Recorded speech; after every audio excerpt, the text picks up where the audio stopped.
Hello, this video will be a broad overview of some of the tools and features of Photoshop. So when you first open Photoshop, it'll probably look something like this, and to start working on anything, we will first need to create a project. To do that, we'll go up to File, it'll hit New. And from here, it'll give us this menu with some presets and different settings we can change. All I want to worry about for now is the width, the height, and the resolution of my new file. So the width and the height are pretty self-explanatory. These are both measured in pixels, which are the little squares that make up a digital image. And then the resolution is how many of those pixels will fit into an inch if it were to be printed. This is also referred to as DPI, or dots per inch. So the default is 72 DPI, or 72 dots per inch. That means that if I were to print an image with this, then 72 pixels would fit into a single inch of paper. For digital media, 72 is a pretty standard DPI. But for print media, usually we would use something like 300 DPI. If you're an artist who is going to be printing a lot of things, then it's pretty safe to make your images in 300 DPI. But if you don't think there's a chance that you'll be printing your work, then 72 works just fine. I'm going to go ahead and stick with a 1000 width by 1400 height, and then I'm going to hit Create. And that gives us a new document to work with. So when we first get this document, we're given this blank page. Everything you see here in white is our canvas. If you would like to move your canvas around, you can hold space and then click and drag to move your canvas around your screen. And then if you want to get a closer look, you can hold Z and then click and drag to zoom in or zoom out. On the left side over here, we have our Tools menu. And I'm just going to start with one of our most commonly used tools, the brush tool. I can start using it by clicking this paintbrush here, or if I want to I could press the B button to access the brush tool. And then click, I can start brushing. If I want to make my brush bigger or smaller, I can go up here to the top left and click this drop down right here. Here I can make my brush larger that way.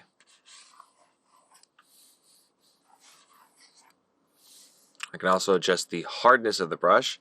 Right now it's at a 100% hardness, but if I turn down the hardness, it becomes a much softer brush. Turn to 0, even softer than that. If I want to change the color of my brush, I can go over here to the color settings in the top right, and I can click anywhere in this square to get a new color. Right now I'm working with red hues, but I can change my hue by sliding this slider here. I'm not personally a fan of this configuration of the color settings though, so I'm going to go over to here and change my settings from Hue Cube to HSB sliders. And this gives me a little bit more control. So here I can adjust my hue like before, but I can also adjust the saturation, which is basically how vibrant the color is.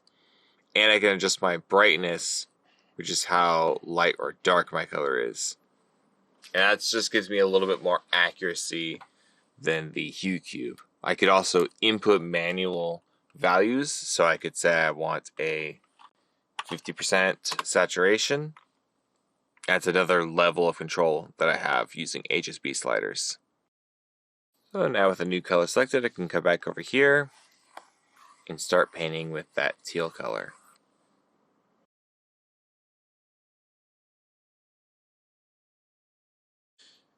If your brush is coming in a little bit too thick for your tastes, you can go up here to the opacity and turn that down. And now when you paint, it's going to come in much lighter.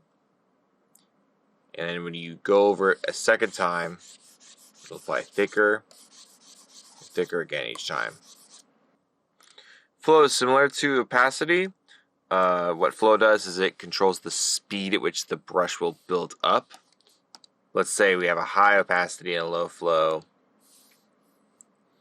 I can start to paint. See it doesn't fill in right away now that my flow is so low. So this can mimic the effect of a spray can, for example, if you have a really low flow. If I find that I'm struggling to draw straight lines and my lines are really jittery, I can turn up my smoothing. And what smoothing does is it causes the brushstroke to drag behind my pen a little bit, which in turn reduces the jittering because it is following my pen point rather than landing directly on it. So if I turn up to 100% smoothing, you can really see the effect. That pen is falling way behind my actual cursor. And it's very hard to get any sort of jittering happening. Typically, you wouldn't work with 100% smoothness. You'd usually want to have it much smaller, if at all. But 100 is useful to see the effect of it in action. So let's say I want to paint over this, but I still want to preserve the underlying drawing. If I make mistakes on any new drawings or something of the sort. This is where layers come into play. So to create a layer, I can go down here and press this little square with a plus sign in it to create a new layer. I'm going to go ahead and give it a new name by double-clicking the name. Typing in something like cool layer. It's good to keep your layers organized with unique names because it's really easy to make a whole bunch of layers and end up with layer 6, layer 7, layer 8, and not really knowing what is on each of these layers without distinct names. So make a habit of naming your layers often. And then with my cool layer selected, I'm going to select a red color, go to my brush, and instead of using this menu to make my brush larger, I'm going to use my bracket keys to make it larger. So if I press the right bracket key, my brush size will grow. If I press the left bracket key, my brush size will shrink. So I'm going to get myself a nice big brush and paint in a circle. Maybe make that a bit lighter. Then I'm going to do the same thing. Make another layer. Call this one neat layer. Give myself a different color. Make that smaller. Paint that into neat layer.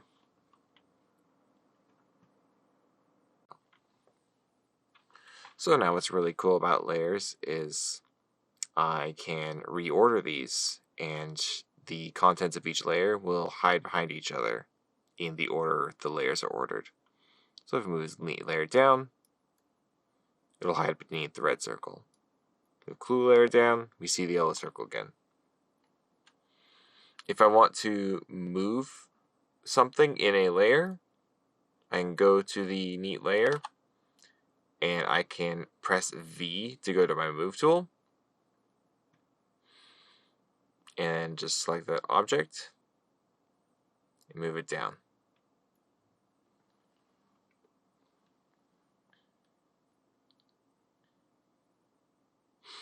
Now let's say I want to make a selection. To do that, I'm going to go to my cool layer, and then just under my move tool is the marquee select tool. Now under each tool icon there are multiple tools. So the default is the rectangular marquee tool, but there's also other tools such as the elliptical marquee tool underneath that. So I'm going to go ahead and select my elliptical marquee tool, and I'm going to make a selection by clicking and dragging across the screen. And so now anything in this dotted line is my selection. So I have a selection. One of the things I could do with that is I could move around a part of this layer that I have selected. So I'm going to use my move tool, and this time I'm just going to hold V and I'm not going to let it go. And I'm going to click and drag to move this. And when I release V, it goes back to the marquee select tool. With that part still selected, I can right click and I have a bunch of other options I can take advantage of. So I could deselect, or if I don't want to deselect, I could hit Control Z to undo. I could select the inverse, and now everything outside of that selection is what's selected. So I hit V, now I'm moving everything outside of that initial sliver. I could also choose to fill the selection. Choose a color to fill it with. I'll fill it with this green. Hit OK. That's good. I could also stroke, which is to simulate drawing a line around the selection. So I press that. OK. Now there's a yellow line going around my selection. And then there is the free transform tool, which lets me scale the selection, rotate it. And if I hold Control and drag one of the corners, I can warp it to simulate perspective.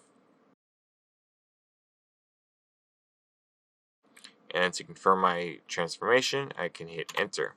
So those are some examples of things you can do with the selection tool. Also, while you are painting and you have a selection, you cannot paint outside of the selection. So if I only wanted to paint in this area, I can only paint inside that selection. There are multiple different ways to make selections beyond just the square and the circle selections. There's also the lasso tool, which lets you draw your own custom selection. Like so. There's also the polygonal lasso tool. This works a lot like the regular lasso tool, but instead you tap to place points which form lines, and you complete the circle and you get a more geometric selection. Below the lasso tools, we also have the magic wands tool. To use the magic wand tool, you click anywhere and Photoshop will look at the color that you selected and then will select anything touching that has a similar color to it. So for example, if I were to paint in a new color into this red circle, let's make this a blue, and I go back to my magic wands tool, and I click the red, it only selects the red, but not the blue. Underneath the magic wand tool, there's also a quick selection tool. And this is sort of halfway between a brush and the magic wand tool. So I'm going to press my bracket keys to increase the size. And see, I selected here and it did a magic wand selection. But then if I keep dragging my mouse, it can include the blue as well. With any of the selection tools, if you want to add to an existing selection you already have, let's say I want to add a square selection right up here, but I already have my circle selected down here.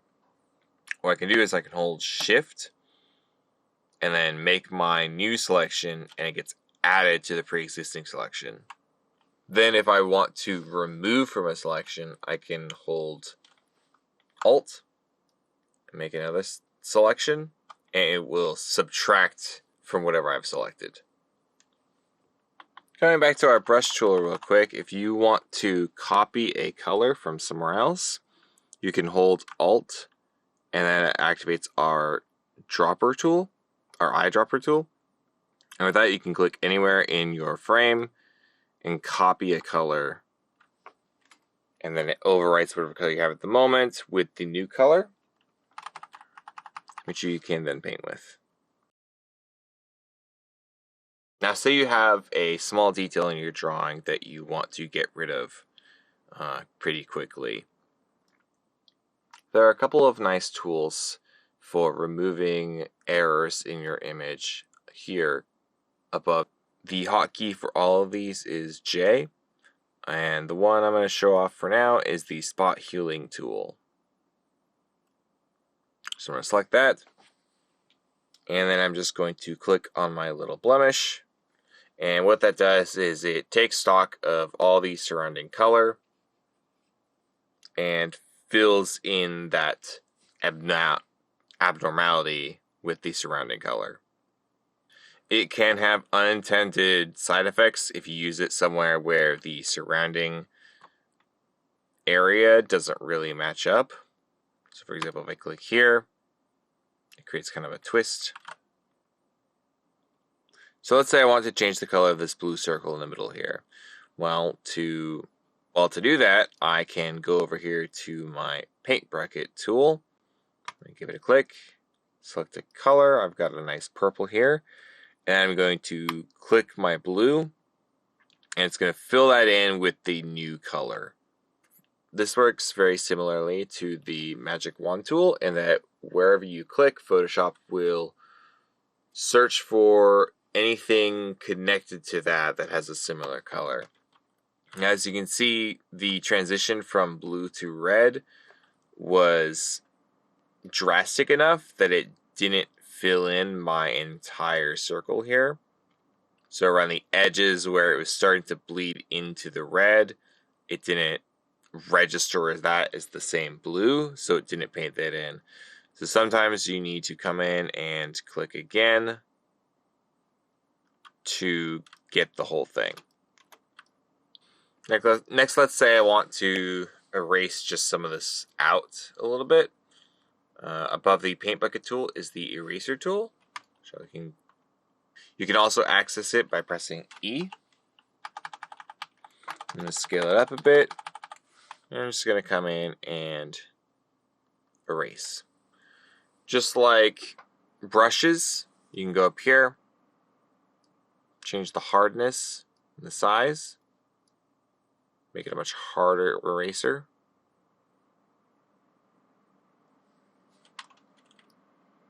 If there's a tool you use often, but you forget what the corresponding hotkey is, all of the tools here, if they have a corresponding hotkey, will show you the hotkey when you hover over it. So for example, brush tool, it says that it is the B tool. So for example, with the brush tool, it'll tell us right next to the name that you use B to select it. Same with the paint bucket tool, that's the G key. Eraser is the E key. The rectangular selection tool is M. Same. The lasso tool is L. And so on and so forth. If you know where a certain tool is underneath one of these categories, but it's not the one you have currently selected and you're using hotkeys, you can hold Shift and then press the hotkey to cycle through the various tools. So for example, with the lasso tool, I want to get to the polygonal lasso tool. So to access that without having to touch anything, I can hold Shift and then press L to move on to the next tool.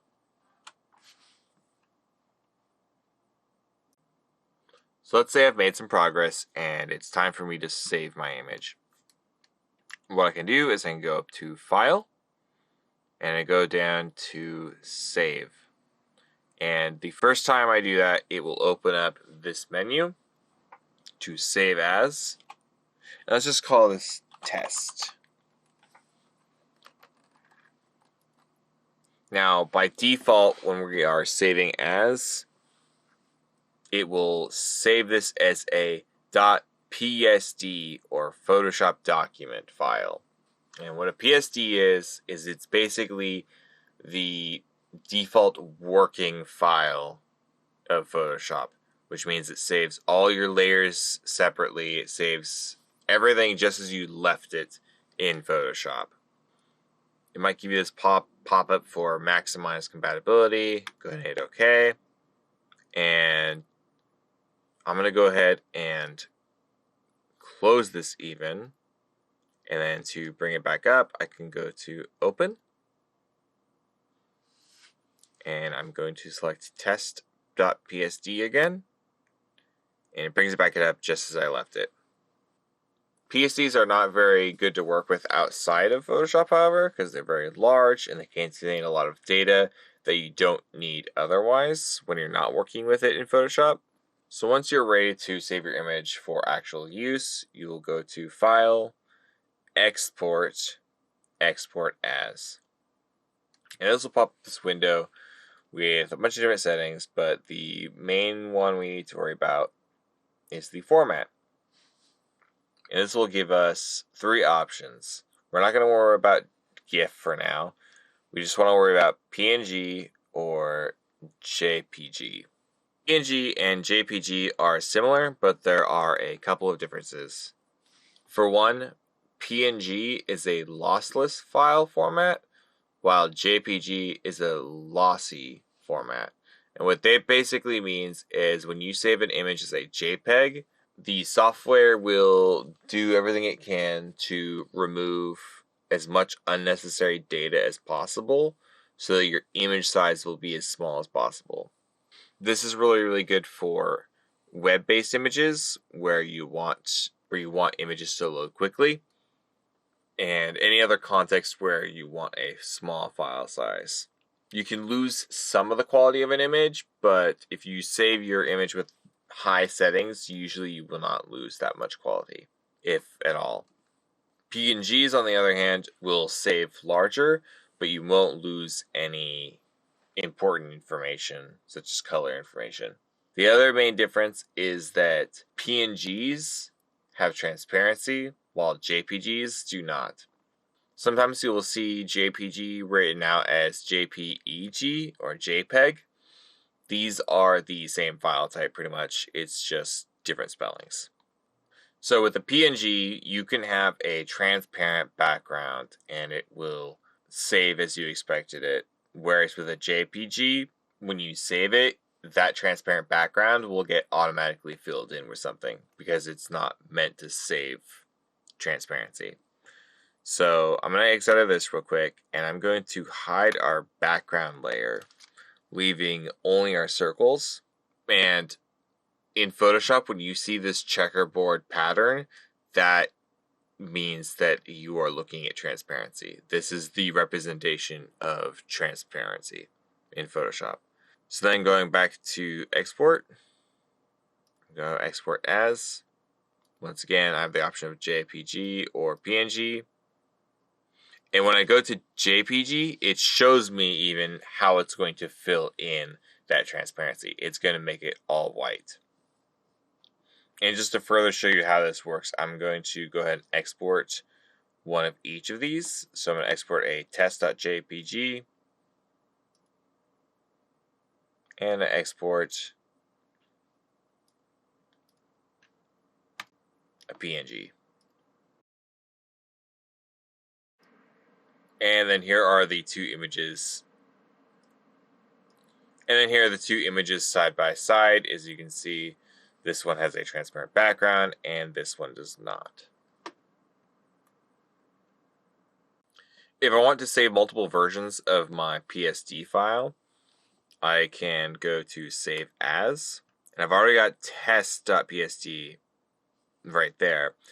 But let's say I want to save a second version. I can go into the name and type in, say, test_02.psd and save that. Okay. And now I'm working on that new version as opposed to the old version. And now any changes that I make on test_02 will be on the new version. So in addition to the file menu, which is good for, as we saw, saving and opening files. We also have the edit menu, which has various functions like copying and cutting and pasting, things that you can do with Control-C and Control-V as you would expect in other software. In Edit, you also have some of those options such as free transform.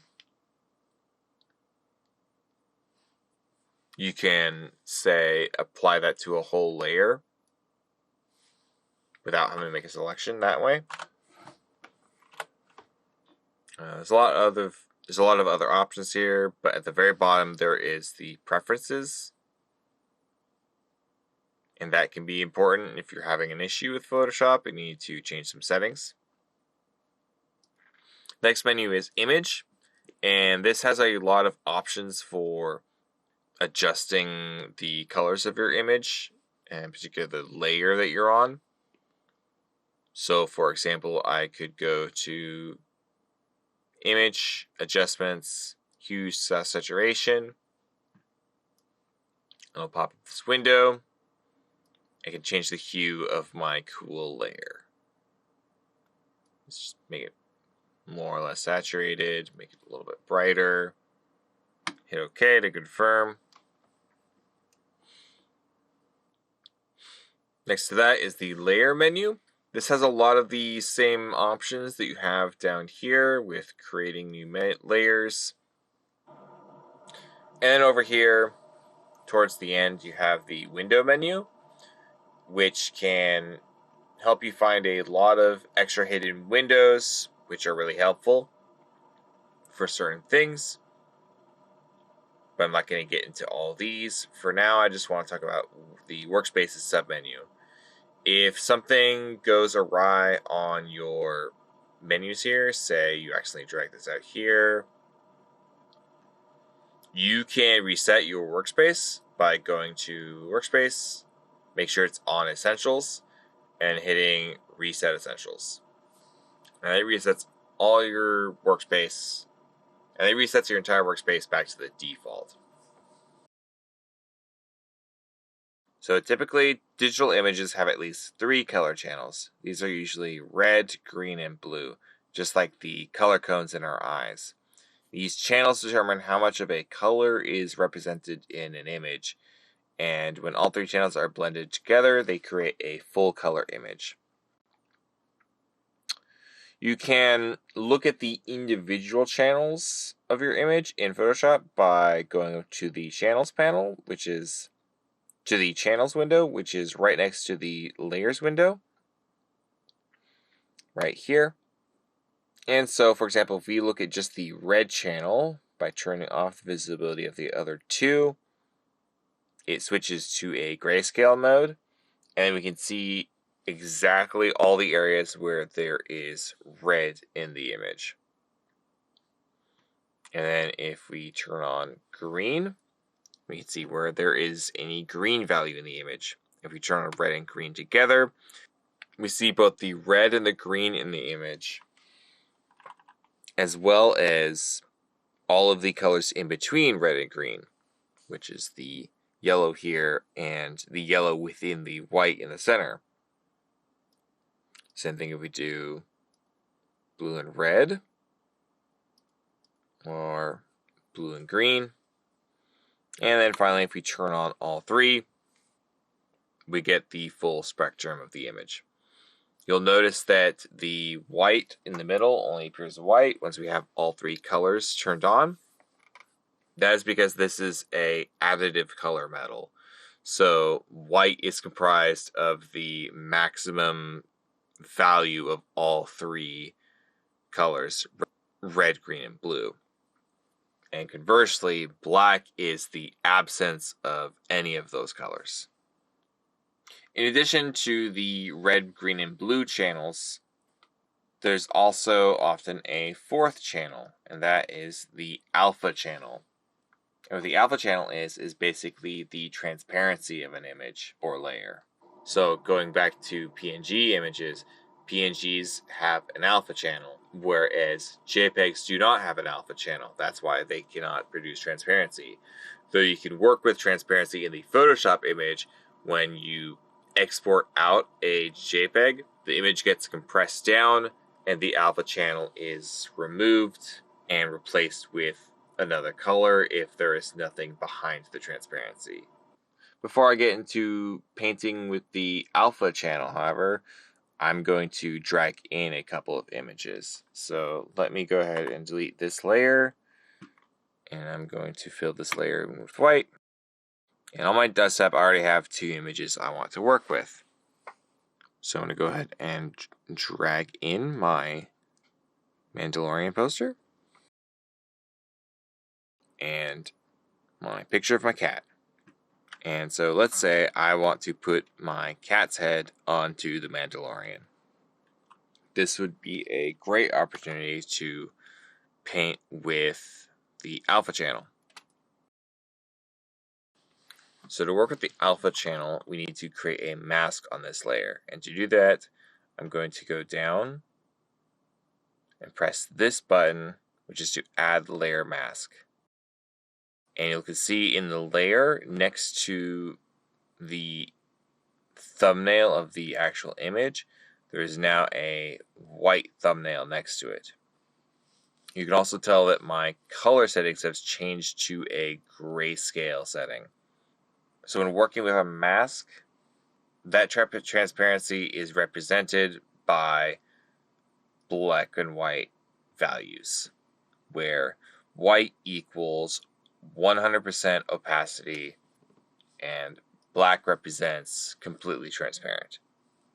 And anything in the middle is semi-transparent. So I'm going to set my brush to black. I'm going to go to my brush tool. And I'm going to start painting out this background that I don't want. If I wanted to make this a little bit faster, I can use my rectangular selection tool and can press the paint bucket tool to fill that in. And do it again over here. If I wanted to do that even faster, I can hold Alt and then press Backspace to fill in with that black color.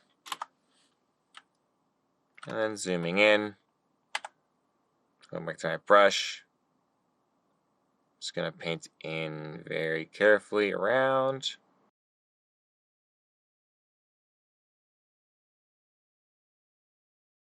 And let's say, whoops, I've cut off my cat's ear. Oh, this is a travesty. The great thing about working with a mask as opposed to the eraser is I can come back in with the white color and then paint back in and restore what was lost. When working with colors, you have a primary and secondary color loaded in at all times. And so if you want to switch between your colors, you can press this little set of arrows right here, switch back to black. Or if you want to do that even faster, you can press the X key by itself to switch colors. And that will save you a lot of time. So I want to rotate this, and I want to do a free transform. Before we had a selection where I selected and then hit free transform. Another way you can access free transform is by pressing Control T and then doing a rotation. Because the full image still exists, my selection is still very large, and some of that old image came back in. So I'm going to go back in with my mask tool and paint that out one more time. Once you're done painting on your mask, you can select the regular full color thumbnail to switch back to that layer.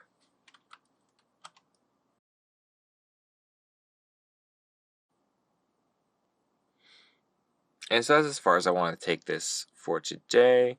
In the next video, I will further refine this just to go over some more tools that I wasn't able to cover in one video. But this should be enough to get you started in Photoshop for now. And so with that, I hope you have a good day.